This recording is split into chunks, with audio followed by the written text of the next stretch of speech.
Today I'm showing you 5 easy Christmas drawing and painting ideas.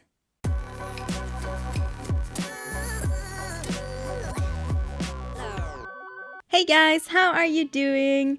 We are starting off with some washi tape, or you could use any kind of round object that you have lying around, or obviously you could use a compass. We're just trying to get some different sized circles here.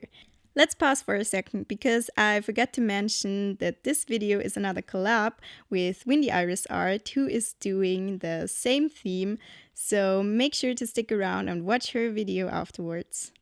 And then I'm using water, so this technique only works with watercolors or gouache or wet media in general, because we're using the wet on wet technique. And at first I lay down this circle, and now I'm putting in more and more pigment in different colors, and this way I'm going to get this very cool texture. And I'm doing this for every circle there is, and because it's Christmas themed, I wanted to go with red and green, but I don't think that red and green necessarily go together. I don't know, I'm weird, I don't really like red and green combined. So because of that, I went for more of a turquoise bluish green, and also the red tones are a bit pink. And this way I think that those colors really fit well together. I don't know why, but yeah, I don't like red and green together. Please don't hate me for that, because most people love that combination. So, and now you can see what I'm doing with those circles. Those are those Christmas ball ornaments, and I just put those top bits on them, and I used a pen for that. I used a micron. You can use any kind of pen. You could also use colored pencil or whatever you have lying around. You could also do that with watercolor as well, but it's just easier with a pen. And then I made those hanger attachment things. I made this golden color, and I used some yellow and orange for that. And then I decided that the page was a bit empty, and because of that I added some light blue gouache. I used gouache because I wanted a flat tone. It's not perfect, but it looks okay, so I really like the page. And we're already on the next page, and this is to do those gingerbread cookies, those typical cookies that you have for Christmas. I really love those.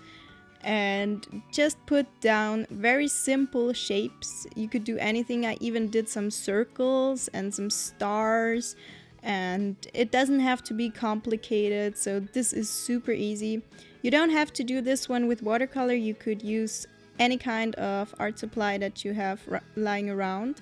Just make sure that you can use a white gel pen on top of that, because that's what we're going to do next.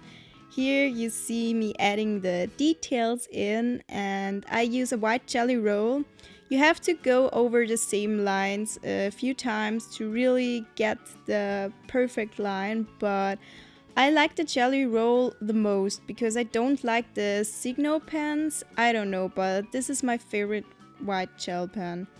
And I added a few ornaments to this Christmas tree, and I think with all the details it looks really cute.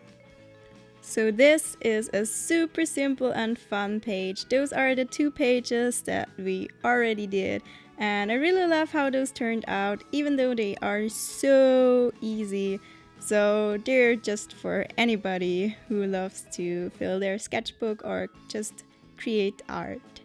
Now let's move on to the next one. This one is a tiny bit more complicated, but you can do it very easily. You can just switch it around however you prefer it to look like.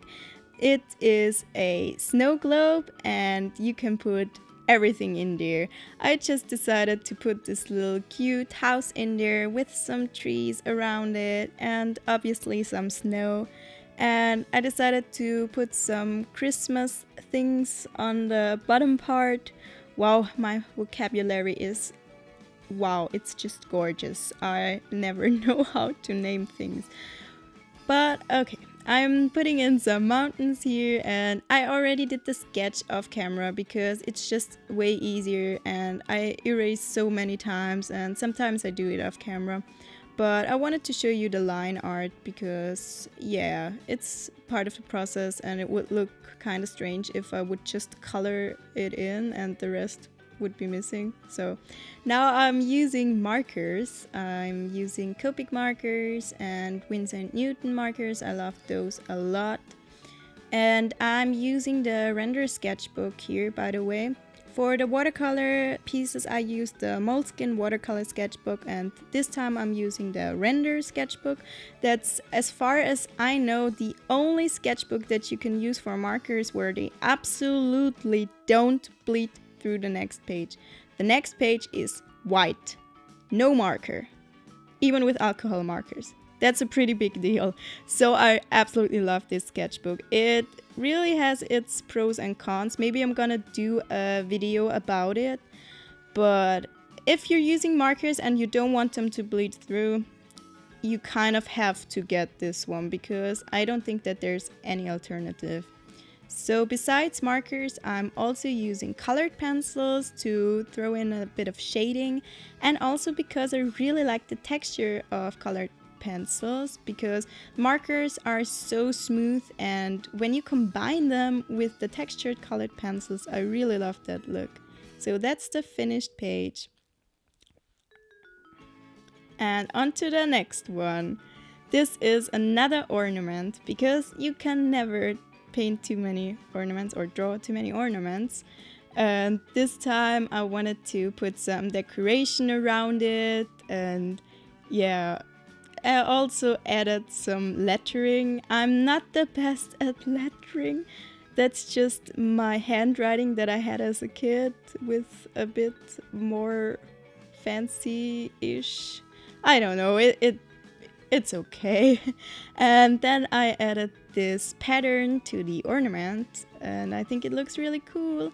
And then I added the colored pencil again. So I really recommend to combine those two mediums because you can get so many different looks with those, because like I said, it's this combination of the smooth and the textured that looks so cool. And now I'm using a very bluish green. Again, I didn't use red and green. I went more for a pink and bluish green because I just love this so much more. And then the top part is a golden color again. That's just basically some yellow and some brown. And then I added a bit of shading and of course my beloved Jelly Roll pen for some highlights. I really think that it makes it pop a little bit. And to add some more patterns, I used a bit of a darker color to just go over the pattern that I already did, and I think this added so much detail and it looks so much better now. It's not that plain anymore. So that's this finished page. Now on to the next one. You can see a bit of the sketching progress here, and I didn't want to go super duper Christmas with every piece, so this time I did some tea, and that's because Christmas always reminds me of tea, because that's the time of the year when I actually drink tea, and when it's warm outside I don't. And also after Christmas in January or February I don't really feel like drinking tea anymore. So for me personally, tea has something Christmassy about it. And to make it a little bit more Christmas-like, I added some Christmas decor like this tree. And I also went for the same color theme, this reddish, pinkish, green. I don't know. You can see it on the screen, so wow. Now I'm doing the same thing all over again with the colored pencil.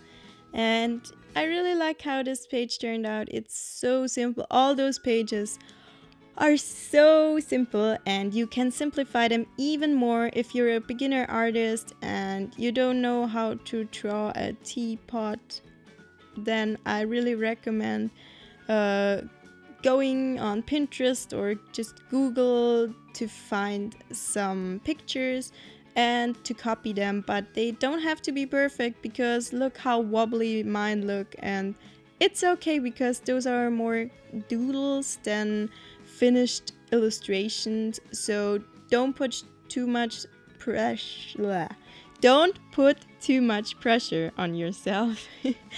Because it's just supposed to be fun and a way to fill your sketchbook, or maybe you're using all those tips to make some gifts for someone. I think that you could do Christmas cards and just gift your art pieces. That's such a cute idea, and I think that a lot of people would be super happy to receive things like that as a gift because it's so personal and just so cute. So you can obviously switch those around like you want to and change it up and use it as an inspiration. Also, if you decide to create any of those pieces, make sure to tag me on Instagram or on Twitter so that I can see what you created. And that's it. Those are the finished pieces. And like I said, this video is a collab with Windy Iris Art, and she has a lot of sketchbook and drawing ideas videos and very inspiring stuff on her channel, and I'm super excited to see what she has done with this theme. And go over to her channel and watch this video next. I will link her channel in the iCards as well as my video description. I really hope that you liked this video, and if you did so, please give it a thumbs up and please consider subscribing to my channel. I'll see you next week. Goodbye!